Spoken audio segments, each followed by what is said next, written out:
teaching at university, I felt restricted by the fact that only certain people could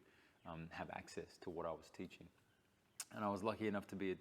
teaching Indigenous studies, or an Indigenous studies subject at Monash University, which wasn't so much about Indigenous culture because I'm not Aboriginal, but was about Australian colonial history. And I was working alongside Indigenous academics that were giving me their blessing to teach what I was teaching, and also giving me so much knowledge and so much help with making my way through understanding what had happened and how to help students of all different backgrounds,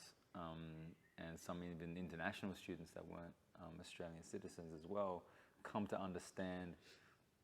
not only what happened in Australia, but to self-reflect on their own lens of what they were seeing when they would walk around Australia. So the stereotypes that they'd been fed all their lives, and the belief systems that they'd ended up with,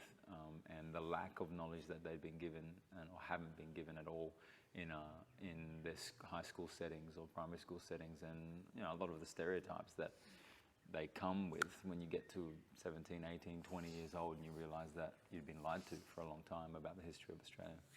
So a lot of it was actually about, giving them some therapy, to be honest, rather than, teaching them about the brown people or about Indigenous Australia. It was more about helping them unpack their racism. And that was a really powerful job, but it was only available to people that had the access to the ivory tower of an institution like a university. And I was frustrated by that. So I decided that poetry was a better way for me to be able to entertain and educate at the same time, be more creative with my writing, and have my work be in the public arena rather than just locked behind the walls of an institution.